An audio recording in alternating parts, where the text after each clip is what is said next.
राहुल गांधी को लगातार हार का सामना करने के बाद अब ना तो राजनीतिक दिशा सूझ रही है। हर मन से हर बयान में राहुल गांधी अब बस वही पुराना राग आलापते हुए नजर आते हैं। झूठे आरोप, बेबुनियाद दावे और भड़काऊ बातें। न उनके शब्दों में दम बचा है और ना ही बातों में तक।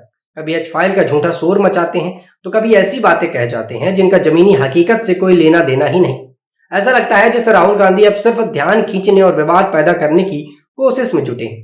देश की जनता अब समझ चुकी है कि राहुल गांधी की राजनीति का मकसद मुद्दों का समाधान नहीं बल्कि देश में भ्रम फैलाना है। राहुल गांधी ने अभी हाल ही में एच फाइल्स का पूरी तरह से खुलासा किया और प्रेस कॉन्फ्रेंस में कहा कि देश भर में मतदाता सूचियों में गड़बड़ी है और वोट चोरी के बड़े आरोप लगाए।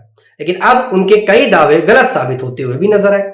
उन्होंने हरियाणा में मुलाना के विधानसभा क्षेत्र धकूला गांव का उदाहरण देते हुए कहा था कि एक ही महिला का नाम बूथ नंबर 63 में 223 बार दर्ज है। राहुल गांधी ने आरोप लगाया कि चुनाव आयोग इस मामले पर चुप है और चुनावी धांधली का ये बड़ा संकेत है। असल में 2019 में धकूला गांव का बूथ नंबर 63 था और रामपुर गांव का बूथ नंबर 64।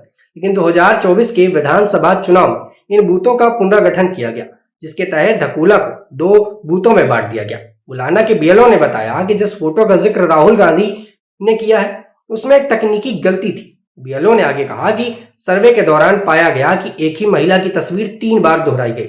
जिन मतदाताओं की असली फोटो मिली उन्हें अपडेट कर दिया गया, लेकिन जिनकी तस्वीर नहीं मिली वह वही फोटो रह गई। बाद में पता चला कि वो तस्वीर ब्राजील की मॉडल लरिसा नेरी की थी, जो गलती से सिस्टम पर अपलोड हो गई।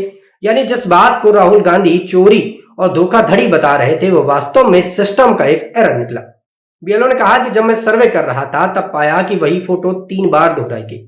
जिन लोगों ने अपनी असली तस्वीर दे दी उनकी एंट्री मैंने ठीक तरह से कर दी, जिनकी नहीं मिली वो फोटो उपलब्ध नहीं रही और इसी तरह से 223 बार उस मॉडल की तस्वीर सामने चली गई। वहीं बिहार चुनाव में भी कांग्रेस समर्थक भ्रम फैलाने का काम कर रहे हैं। पीएम मोदी के बयान को तोड़ मरोड़ कर लोगों के सामने रखकर फिर से धांधली का आरोप लगा रहे हैं। बता दें कि बिहार विधानसभा चुनाव के पहले चरण में 64.66% मतदान हुआ, जो राज्य के चुनावी इतिहास में सबसे अधिक है।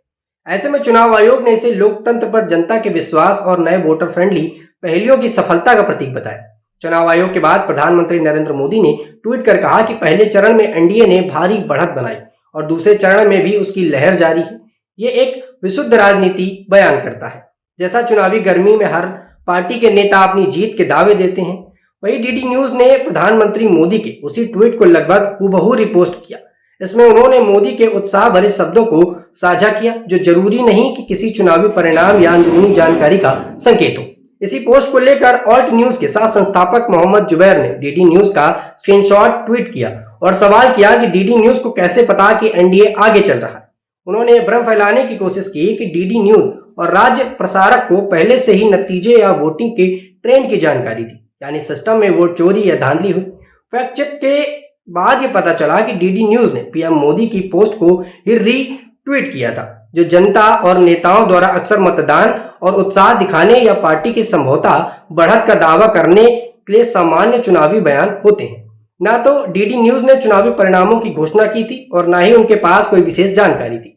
दूसरी ओर राजद के तेजस्वी यादव जैसे विपक्षी नेता भी मतदान के बाद कह चुके थे कि उनके गठबंधन को समर्थन मिला।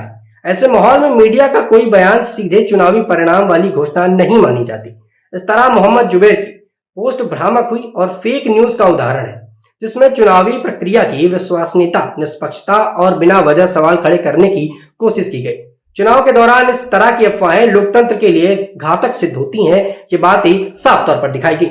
अब जिस तरह से कांग्रेस पार्टी के कई नेता भ्रम फैलाने का काम कर रहे हैं और उनके पार्टी से जुड़े कई मीडिया एजेंसियां भ्रम फैलाने का काम कर रही हैं, उस पर भी रोक लगाने की बड़ी बात कही गई है। आप दर्शकों से विनम्र निवेदन है कि चैनल को सब्सक्राइब जरूर करें